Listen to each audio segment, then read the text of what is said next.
Hello student, welcome to NCERT classes by Rakesh temperature. आज हम बात करेंगे बच्चों लंब अक्ष के प्रमेय के बारे में। ये आपकी क्लास 11th का बहुत ही इंपॉर्टेंट क्वेश्चन है। वीडियो स्टार्ट करने से पहले मैं आपसे एक ही रिक्वेस्ट करूंगा कि जो बच्चे भी इस चैनल पर नए जुड़े होंगे प्लीज़ चैनल को सब्सक्राइब करें, क्योंकि इसके बाद आने वाली जो वीडियोज़ रहेगी वो आपकी एग्ज़ाम के लिए बहुत इंपॉर्टेंट होने वाली है। तथा अगर आप 11th और 12th के स्टूडेंट हैं, एनसीईआरटी चाहे सीबीएसई वाले, तो आपके लिए ये चैनल बहुत ही उपयोगी होने वाला है। तो प्लीज़ चैनल को सब्सक्राइब करें, बेल आइकन को इनेबल कर लें और इन वीडियो को ज़्यादा से ज़्यादा बच्चों के पास शेयर करें, जिससे कि अन्य बच्चों का भी फायदा हो। ठीक है बच्चों, तो लीजिए चालू करते हैं आज की क्लास। देखते हैं क्या कहता है लंब अक्षों का प्रमेय। ठीक है, ये लंब अक्ष का प्रमेय एक्चुअल में है क्या? ये बहुत ही आसान सा है, इसको कठिन नहीं मानना है। इसके पहले मैंने आपको जो है समांतर अक्ष का प्रमेय बता दिया था। अगर जो भी वो बच्चे वीडियो देखना चाहते हैं तो मैं डिस्क्रिप्शन में वीडियो की लिंक शेयर कर दूंगा। आप डिस्क्रिप्शन में जा करके उस वीडियो को देख सकते हैं। ओके बच्चों, तो चलिए स्टार्ट करते हैं। लंब अक्षों का प्रमेय कहता है इस प्रमेय के अनुसार, है ना, इस प्रमेय के अनुसार हमसे बात करनी है कि इस प्रमेय के अनुसार किसी भी समतल पटल, है ना, कोई हमारे पास अगर समतल पटल है तो किसी समतल पटल का उसके तल के लंबवत अक्ष के परितः जड़त्व आघूर्ण उसी के तल में स्थित दो लंबवत अक्षों के परितः जड़त्व आघूर्णों के योग के बराबर होता है।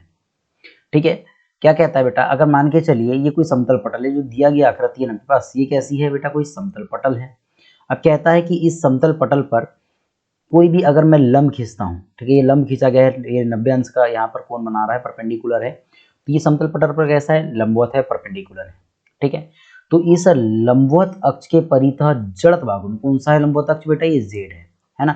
इस लंबवत अक्ष जेड के परितः जड़त्व आघूर्ण उसी तल में स्थित, है ना, उसी तल में, ये जो समतल दिया गया है इसी तल में स्थित, देखो क्या बोला है, उसी तल में स्थित दो लंबवत अक्षों, मतलब उसी तल में स्थित दो लंबवत अक्षों। कहने का मेरा मतलब है कि जो अक्ष दिए गए हैं ये तल पर लंबवत नहीं है, ये एक दूसरे के परपेंडिकुलर। यहाँ पर बनने वाला जो कोण है वो कितना है, 90 डिग्री है। क्लियर है।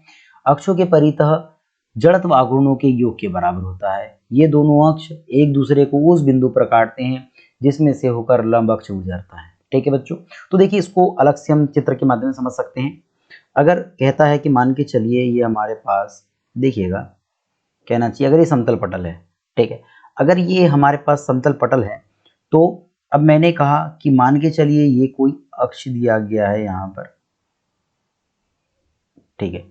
अब ये हो गया, मैंने माना जेड अक्ष है और एक ऐसा इस पर परपेंडिकुलर है, मतलब 90 अंश का एंगल क्रिएट कर रहा है, किस पर, इस प्लेन पर। क्लियर हो गया। तो कहता है लंब अक्ष का प्रमेय कि किसी भी समतल पटल पर उसके तल के लंबवत, किसी समतल पटल पर उसके तल के लंबवत, ठीक है, लंबवत किसी भी अक्ष के परितः जड़त्व आघूर्ण, है ना, किसी भी अक्ष के परितः, लंबवत अक्ष के परितः जड़त्व आघूर्ण उसमें, है ना, अगर मैं बात करूं उस समतल में स्थित किन्हीं दो परस्पर लंबवत अक्षों के जड़त्व आघूर्णों के क्या होता है, योग के बराबर होता है। और ये दोनों कैसे होते हैं बेटा, एक दूसरे के परपेंडिकुलर होते हैं, 90 अंश क्रिएट करते हैं।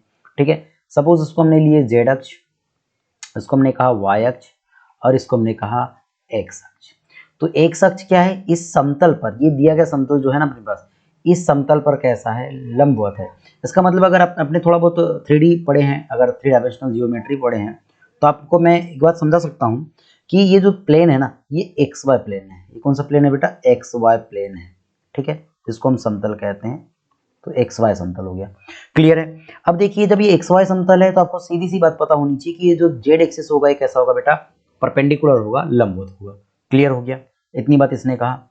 ठीक है, अब क्या बात दी गई है हमारे पास, देखिए कहता है कि एक बार फिर से रिपीट कर दूं मैं, लंब अक्ष का प्रमेय क्या बोलता है कि किसी भी समतल पटल का उसके तल के लंबवत अक्ष के परितः, किसी भी समतल पटल का उसके तल के लंबवत, देखो तल के लंबवत, है ना, अक्ष के परितः जड़त्व आघूर्ण उसी के तल में स्थित लंबवत अक्ष के परितः जड़त्व आघूर्णों के योग के बराबर होता है।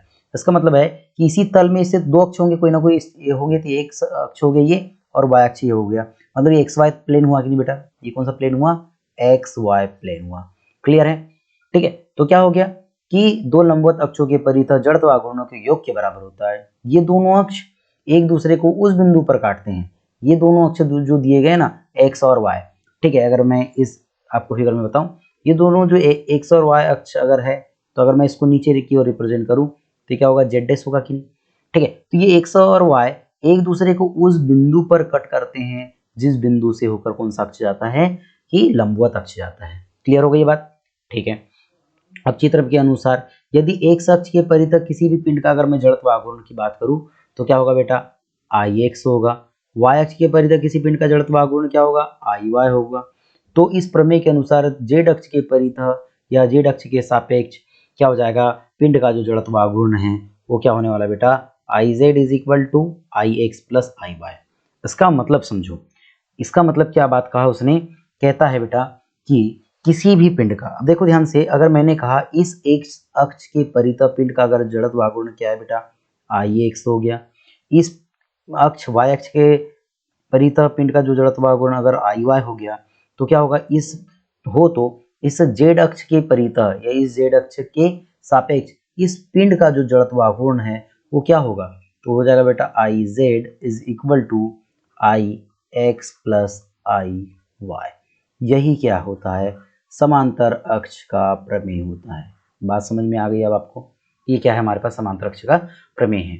मतलब कि किसी भी लंबवत अक्ष के परितः किसी भी पिंड का जड़त्व आघूर्ण उस पिंड के या उस समतल के क्या हो जाएगा, उस समतल में स्थित दो परस्पर लंबवत अक्षों के जड़त्व आघूर्णों के योग के क्या होता है, बराबर होता है। ठीक है बच्चों, तो देख लेते हैं, यदि अगर हम मान लेते हैं यहाँ पर इस बात को ले लेते हैं प्रमाण में। देखिए यहाँ पर प्रमाण दिया गया आपके पास।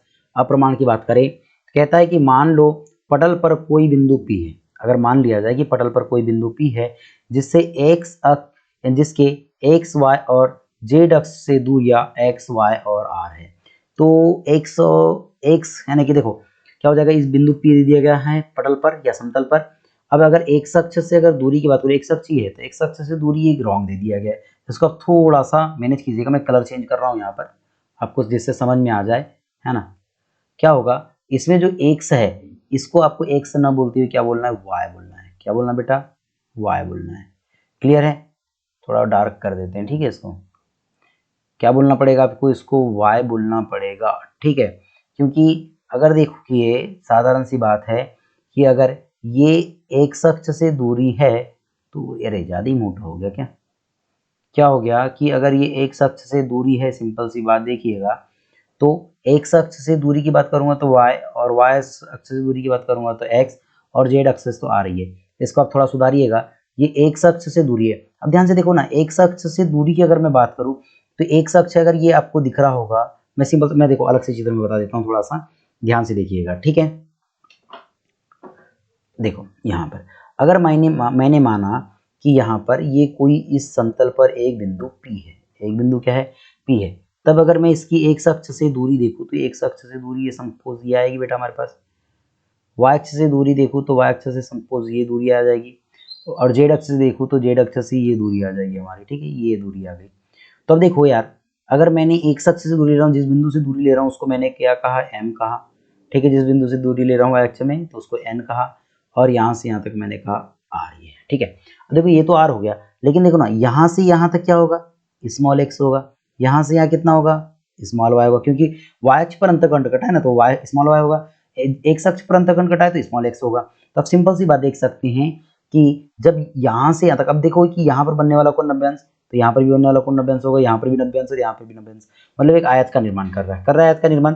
तो आयत की अमुक समूह भुजाएं बराबर होती है, मतलब कि एक अक्ष से दूरी y होगी, ठीक है, एक अक्ष से दूरी y हो जाएगी, और y अक्ष से दूरी कितनी होगी, यहाँ से यहाँ तक x है तो यहाँ से यहाँ तक कितनी होगी, x होगी। बात समझ में आ गई। इसका मतलब आपकी जो नवबोध की बुक है, ये नवबोध की बुक का मैंने आपको यहाँ पर स्लाइड बनाया है, तो जो नवबोध की बुक में थोड़ा सा रॉन्ग है, इसको आप सुधार लीजिएगा, ठीक है बच्चों, यहाँ पर गलती नहीं करना है अपने को, ठीक है। तब कण P का एक अक्ष के परितः जड़त्व आघूर्ण, तब जो कण P है का एक अक्ष के परितः जड़त्व आघूर्ण देख लेते हैं, जहां स्मॉल m जो कण का क्या रहता है, द्रव्यमान रहता है। बहुत ही ध्यान से देखना पड़ेगा आपको, है ना। तो क्या बोल रहा है कि मैं सिंपल सा बता देता हूं कि कण P का, ठीक है, तो अब यहां पर हम स्टार्ट कर लेते हैं। तब हम कह सकते हैं, कहता है कि तब कण P का x अक्ष के परितः जड़त्व आघूर्ण। अब जड़त्व आघूर्ण देखोगे तो ये होगा बेटा, देखो जड़त्व आघूर्ण क्या होता था, I is equal to M R square. अगर आप देखेंगे तो ये होता है, ठीक है। तो क्या हो रहा है यहाँ पर, अगर मैं इसकी बात करूँ तो जड़त्व आघूर्ण क्या होगा, ये हो जाएगा किसके परितः बेटा, एक्स अक्ष के परितः किसी भी पिंड का जड़त्व आघूर्ण, तो हो जाएगा स्मॉल m। और ये देखो कण p की जो दूरी है वो कितनी है, y है, तो क्या हो जाएगा y स्क्वायर, ठीक है। तो एम वाई स्क्वायर, जहां पर जो m है, स्मॉल m है, वो कण p का क्या आपके पास द्रव्यमान है, ठीक है बच्चों। तो ये कण p का हो गया, अतः सिंपल सी बात कर सकता हूं कि ये हो जाएगा अतः क्या हो जाएगा, संपूर्ण पिंड का एक्स अक्ष के परितः जड़त्व आघूर्ण, ठीक है। तो जड़त्व आघूर्ण क्या हो जाएगा, संपूर्ण पिंड की बात कर रहे हैं, तो यहाँ क्या लग जाएगा, समेशन ऑफ क्या हो जाएगा, M X square, sorry M Y square, क्या हो जाएगा बेटा, एम वाई स्क्वायर। इसको दे देंगे समीकरण नंबर 1। अब देखेंगे इसी प्रकार क्या लिखेंगे, अब इसी प्रकार अब क्या बोल दूंगा बेटा, यहाँ पर बोलूंगा संपूर्ण पिंड का y अक्ष के परितः जड़त्व आघूर्ण बराबर summation of M X square, जहां पर x क्या है, इस बिंदु P की दूरी है y अक्ष से, क्लियर है। इसको देंगे इक्वेशन नंबर 2। फिर क्या कहेंगे, फिर कह देंगे संपूर्ण पिंड का z अक्ष के परितः जड़त्व आघूर्ण बराबर समेशन ऑफ स्मॉल m और क्या हो जाएगा एम आर स्क्वायर, ठीक है बेटा, आर स्क्वायर, क्योंकि देखो ना यहाँ से जो डिस्टेंस है वो कितनी स्मॉल आर है, तो क्या हो जाएगा, समीकरण नंबर ये आपका हो जाएगा 3। अगर आप इसको रिप्रेजेंट करना चाहते हैं तो ये आई एक्स से रिप्रेजेंट किया जाएगा, ये किससे रिप्रेजेंट किया जाएगा, आई वाई से रिप्रेजेंट किया जाएगा, और ये आई जेड से रिप्रेजेंट किया जाएगा। इतनी बात समझ में आ गई, ठीक है। अब क्या कहते हैं, यहाँ तक जब क्लियर है तो मैं सिंपल सा कह सकता हूँ तब, अब इसको मैं थोड़ा सा यहाँ लिखना चाहूँगा, कह सकता हूँ कि तब समकोण त्रिभुज। अब यहाँ दो प्रकार के त्रिभुज हो सकते हैं, मैं ये बोल सकता हूँ ग्याला त्रिभुज, देखिए यहाँ पे एक त्रिभुज हम ग्याला लेकर के चले जाए, या तो ए लेकर के चले जाइए क्योंकि यहाँ पर बनने वाला जो कोण होगा 90 अंश होगा, या फिर याला लेकर के चले जाए, कोई फर्क पड़ने वाला नहीं है, आप टेंशन लेने का नहीं है, ठीक है। अब पुस्तक में याला त्रिभुज दिया है तो मैं इसी त्रिभुज को लेके चले जाता हूँ, ठीक है। तो समकोण त्रिभुज क्या हो जाएगा, यहाँ पर अगर मैंने कहा इस जिस पॉइंट पर क्रॉस करते हैं इसको ओ नाम दे दो, तो ओ एम पी, तो क्या कहा, ओ एम पी में पाइथागोरस प्रमेय से, तो पाइथागोरस प्रमेय से क्या होगा बेटा, पाइथागोरस प्रमेय में कर्ण क्या दिख रहा है, जब संपूर्ण नहीं बन रहा तो कर्ण ही है ना, और लंब और आधार किसी को भी ले सकते हैं आप। तो मैं सिंपल सी बात बोल रहा हूँ, कर्ण क्या होगा, ओपी, है ना। तो क्या हो जाएगा बेटा, ये हो जाएगा आपका ओ पी का square is equal to O M का स्क्वायर प्लस एम पी का स्क्वायर, ठीक है। अब देखिए ओपी का स्क्वायर की बात करें तो ओपी की वैल्यू आप देखेंगे तो स्मॉल आर है, स्मॉल आर का square is equal to O M की वैल्यू देखिए, अब तो ओ एम की वैल्यू देखेंगे अब, तो ओ एम की वैल्यू एक्स है बेटा, तो ओ एम की वैल्यू एक्स और एम पी की वैल्यू वाई है, तो ये क्या हो जाएगा, X square plus Y square, ठीक है। अब देखिए आगे जैसे बढ़ते हैं हम, ये होगा बेटा आर स्क्वायर है, अब मैं क्या बोलता हूँ, दोनों पक्षों में क्या होगा, स्मॉल एम का गुना करने पर अब स्मॉल एम का गुना करेंगे तो स्मॉल एम आर स्क्वायर होगा इज इक्वल टू, ये हो जाएगा M X square plus M Y square, ठीक है बच्चों। अब देखिए अब ये एम आर स्क्वायर इसको दे देते हैं, तो हम इसको देंगे, हम क्या कह देंगे बेटा, अब एक मिनट हो जाइए, अब इसको हम कह देते हैं संपूर्ण पिंड के लिए, अभी दोनों पक्षों के लिए हो गया। अब मैं एक बात बोल के चलूं, सिंपल सी बात, हमने एक बात बोले यहाँ संपूर्ण पिंड के लिए लेके चले थे, समेशन बात किए थे, पाइथागोरस प्रमेय से ये कंडीशन निकाल के ला दिया, तो अब मैं कह सकता हूँ m का मल्टीप्लाई करने के बाद अब बोल देता हूँ संपूर्ण पिंड के लिए कंडीशन ले लेते हैं, तो जाएगा संपूर्ण पिंड के लिए, ठीक है। संपूर्ण पिंड के लिए कंडीशन क्या हो जाएगी बेटा, समेशन लगा देंगे दोनों पक्षों में, summation M R square this equal to summation M X square plus summation ये हो जाएगा एम वाई स्क्वायर। इसको दे देते हैं इक्वेशन नंबर 5। तो क्या करेंगे, समीकरण नंबर कितना हो गया था, समीकरण नंबर इधर कितने थे, 3 हो गए थे ना। तो समीकरण नंबर क्या दे देते हैं, 4। तो समीकरण 4 में समीकरण 1, 2 व 3 का मान रखने पर, चलो रख देते हैं, तो क्या हो जाएगा, इसकी वैल्यू कितनी है, तो आई जेड है, दिस इक्वल टू इसकी वैल्यू कितनी है, तो आई वाई है, प्लस इसकी वैल्यू कितनी है, तो आई एक्स है। इसको आप रीअरेंज करना चाहेंगे तो या आप इसको ऐसा लिख सकते हैं, I Z it is equal to I X plus I Y, और यही क्या है, यही आपका क्या हो जाता है, प्रमेय है। कौन सा प्रमेय बेटा, लंब अक्ष प्रमेय है। क्या कठिन है, बहुत इजी सा क्वेश्चन था, है ना। तो आपको सबसे पहली बात कि क्या करना है, इसको मैं आपको किसके अकॉर्डिंग, इस चित्र के अकॉर्डिंग ही समझना पड़ेगा। अब चित्र को पहले समझे, यहाँ 2 चीज़ों को राइट कर लेना। अगर आपके टीचर होने पे आपको कैसे लिखा है मुझे नहीं पता, लेकिन ये 2 चीज़ रॉन्ग है, ठीक है। क्योंकि मैं मैथमेटिक्स का भी टीचर हूँ, तो मुझे मालूम है कि ये जियोमेट्री के अकॉर्डिंग, ये 3D के यानी कि 3 डायमेंशनल जियोमेट्री के अकॉर्डिंग कंडीशन चलते रहती है। और साथ ही साथ अपने 11th में स्टार में भी पढ़ा इन बातों को, ठीक है बच्चों। बहुत ही ईजी क्वेश्चन था, आपको थोड़ा समझ करके चलना पड़ेगा, ठीक है। तो आशा करता हूँ आप सभी को वीडियो पसंद आई होगी। अगर वीडियो पसंद आई है तो लाइक ज़रूर करें, ज़्यादा से ज़्यादा शेयर करें, जिससे अन्य बच्चों का फ़ायदा हो। Thank you.